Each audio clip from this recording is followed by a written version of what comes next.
모두 일어서서 복음 한 호성을 노래하겠습니다.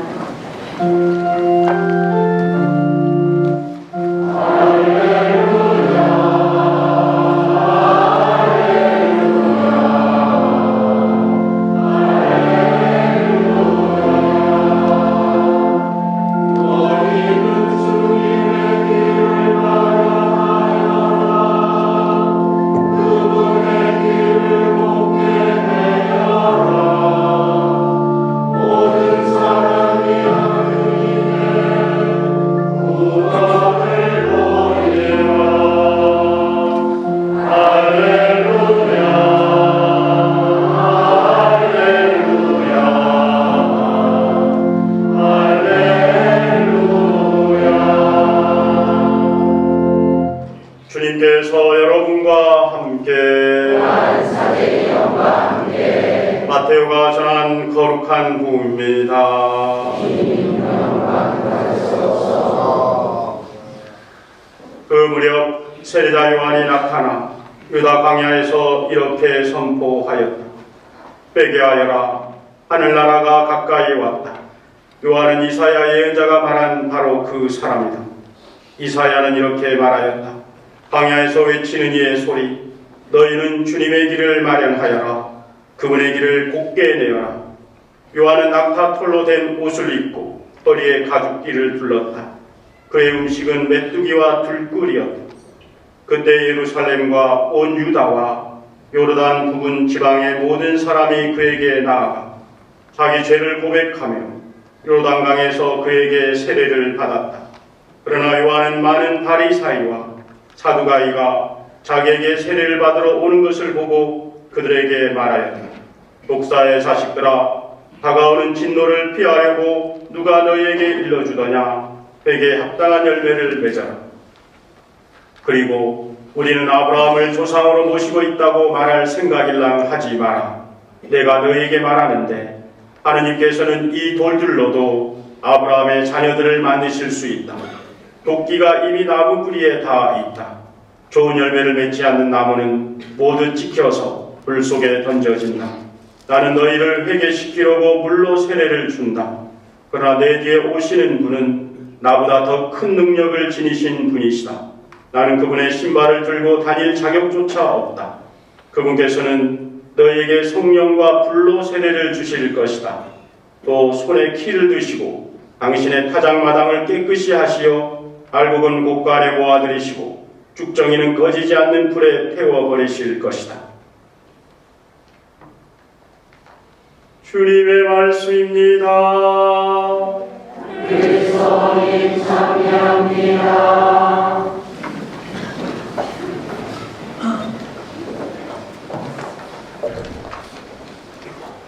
참 예수님 사랑합니다.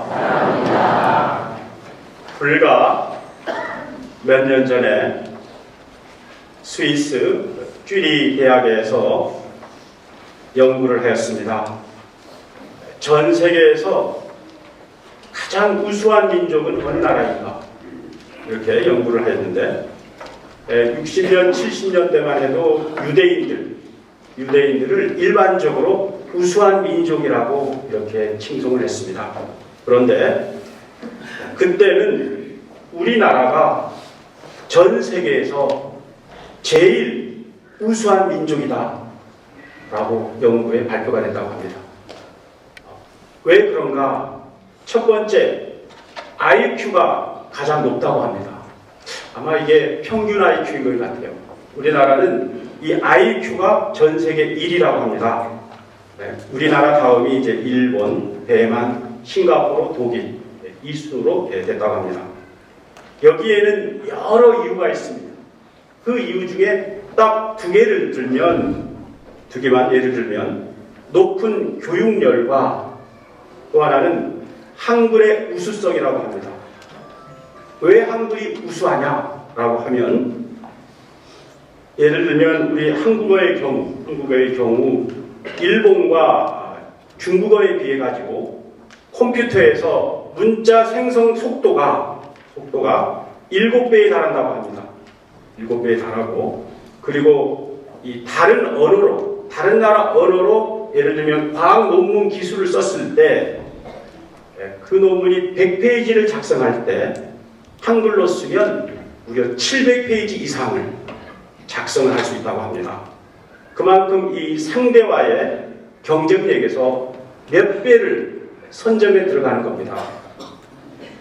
그리고 여기서 아주 독특한 정통 문화를 둡니다. 그것이 뭐냐면 우리가 일상에서 하는 젓가락 그리고 숟가락 쓰는 이 문화입니다. 물론 우리의 이웃 나라인 예를 들면 중국이나 일본도 젓가락을 사용합니다. 여러분 뭐 일본 가면은 뭐 이렇게 들러가지고 이렇게 하잖아요. 하지만 이 젓가락과 숟가락을 자유자재로 사용하는 민족은 어느 나라다? 우리나라가 유일하다고 합니다. 그러다 보니까 어릴 때부터 이 손가락 신경이 발달하고 두뇌가 발달한다고 합니다. 가령 미국 슈퍼마켓에 가면 이 미국인 점원들이 이제 이렇게 돈을 계산하면 줄 서 있던 미국인들이 다 그냥 가버린다고 합니다. 왜 그러냐면 이 거스름돈을 세는데 하세월이 걸리기 때문에 차라리 그냥 가버린다고 합니다. 그런데 우리나라는 어떻습니까? 우리나라는 줄 설 필요가 없습니다. 돈을 내면 눈 깜짝할 사이 벌써 거스름돈이 계산이 딱 되어 있습니다. 은행원들이 돈을 세는 것을 외국인들이 보면 거의 뒤로 넘어진다고 합니다. 우리 은행원들 보면 소리 이렇게 하잖아요. 외국인들은 어떻게 합니까? 외국에 우리 성지순례 같은 데 가면 한장 이렇게 세고 있어요. 그러니까 이렇게 하는 사람하고 이렇게 하는 사람하고 같을 수가 없는 거죠. 이런 그 한민족의 특성으로 인해 가지고 우리나라는 1950년 6.25 전쟁의 폐허를 딛고 어떻습니까? 남들은 몇백 년 만에 이룩할 그것을 불과 반세기 만에 한강의 기적이라 불리는 경제 성장을 이룹니다. 그래서 당시 우리나라는 세계 최빈국에서 지금은 어떻습니까? 지금은 어쨌거나 세계 11위의 경제 대국으로 우뚝 섭니다. 물론 그 가운데 민주화의 진통을 겪으면서 또한 선진국에 버금가는 민주주의의 토대마저 마련합니다. 저는 간혹 이런 생각도 해요. 우리 사회가 이렇쿵 저렇쿵 하면 이게 서로가 의견이 대립되고 막 그런 거잖아요. 그것은 결국 민주주의의 표징이에요. 만일에 민주주의가 아니라고 하면 그런 일이 있을 수가 없죠. 획일적, 통일적. 그런데 이제 민주주의가 이루어지다 보니까 서로의 의견이 다를 수 있고 그런 것도 충분히 된다고 합니다. 그런데 이런 찬란한 영광의 뒤안길에는 그에 따른 그림자도 서서히 드리워지고 있습니다. 그것은 여러분들 생각을 해보시기 바랍니다. 우리가 멀리 가보지 않아도 우리나라는 콩 한쪽도 나눠 먹는 민족 고유의 정서가 있습니다. 그게 무엇입니까? 그게 뭘까요? 정의 문화가 있습니다. 정의 문화가 있습니다. 남이 아프면 마치 자기 아픔처럼 느끼는 그런 문화가 우리 민족들 마음 안에 있어요. 그런데 시간이 가면 갈수록 여러분들이 느끼겠지만 이 정의 문화가 서서히 색을 바래고 있다 라고 하는 겁니다. 그리고 이런저런 현세적 이익을 빌미로 해서 편가름, 불평등, 그리고 이기주의가 심해지고 있습니다. 너나 할 것 없이 풍요 속의 빈곤을 겪으면서 어려워하고 있고 괴로워하고 있습니다. 자, 이제 우리가 이런 부조리한 상황에서 벗어나 우리 영혼과 이 사회가 그래도 평화의 길로 들어서려면 어떻게 해야 할까요? 오늘 말씀 안으로 들어가 보도록 하겠습니다.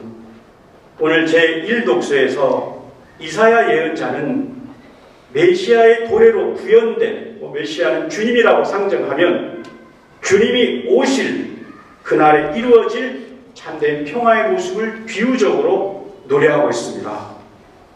마치 그때는 늑대와 표범 그리고 사자와 같은 야생동물이 염소와 양, 소와 같은 가축과 함께 지내고 어린이 독사굴에 손을 디밀어도 물지 않는다. 충분히 상상해 볼 수가 있습니다. 도대체 이 말씀의 뜻이 무엇일까요? 야생동물이 가축과 함께 지낸다는 말은 서로 먹고 먹히는 그런 긴장과 두려움이 아니라 더불어 함께 어울리고 함께 나누는 그런 이상적인 평화를 이야기합니다.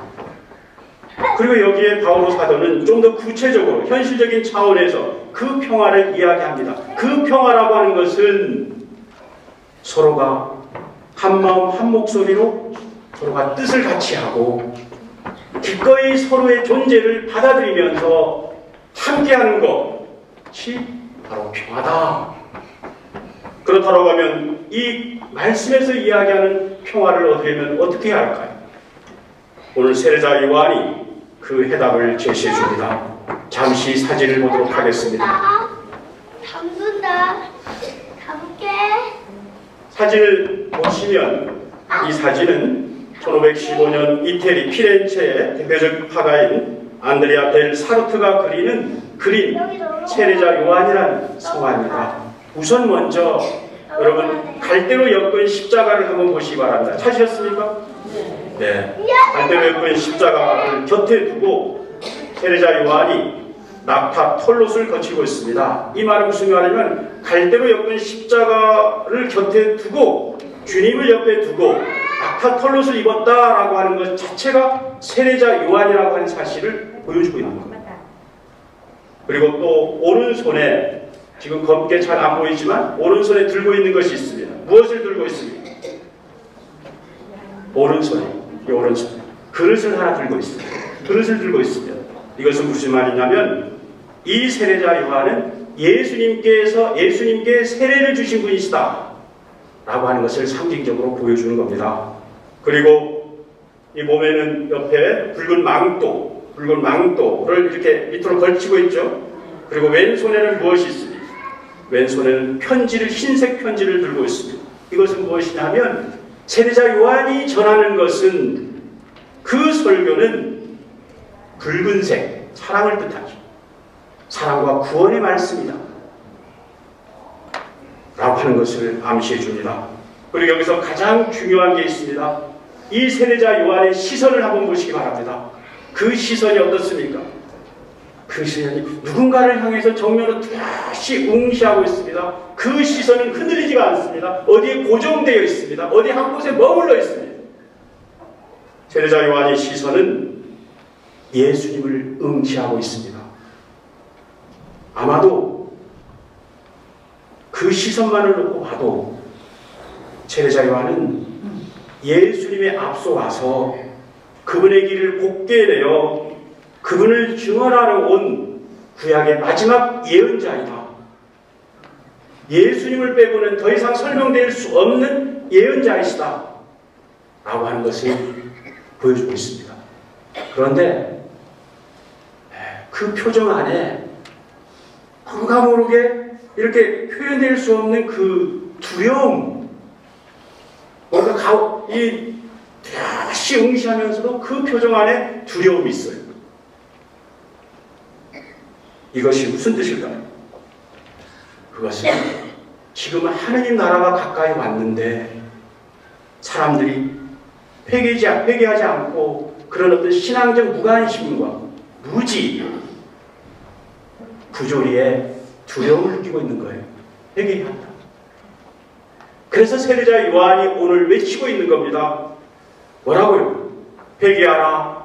하늘나라가 가까이 왔다. 이 말이 무슨 뜻일까요? 저는 실제적으로 한번 풀어보고 싶습니다. 회개하라, 하늘나라가 가까이 왔다. 실제적으로 풀어보면 평화를 바라느냐? 그럼 이제부터 주님을 나 몰라라 하면서 서로 싸우고 상처 주며 살지 마라. 평화를 바라느냐? 그러면 이제 마음을 돌이켜 주님을 바라보며 서로를 아끼고 돌봐주며 인내롭게 살아가라. 회개. 회개는 나에게 주어진 단 몇 개의 죄를 들추어내는 것이 아닙니다. 회개는 하나님께 향하지 않는 나를 하나님께 향하는 거예요. 그래서 세례자 요한처럼 하나님을 응시하면서 마음을 돌이켜 주님을 바라보며 서로를 위해주고 인내하며 사는 것. 이게 회개입니다. 이러한 회개를 할 때 얻는 것이 참된 평화의 나라인 하느님 나라라고 말씀을 합니다. 그러므로 형제 자매 여러분, 평화는 무엇입니까? 평화는 주님의 뜻을 받들어 인내를 다해 이웃을 사랑하고 기도하는 가운데 얻어지는 은총의 결실입니다. 그러므로 근본 한 주도 우리가 각자 주님 안에서 영혼의 평화와 그리고 다른 사람들에게 사회에 좋은 영향력을 미치는 가운데 주님과 온전히 일치를 이룰 수 있는 참된 신앙인들의 삶들을 힘있게 살아갈 수 있도록 합시다. 잠시 보고 말씀을 묵상하겠습니다.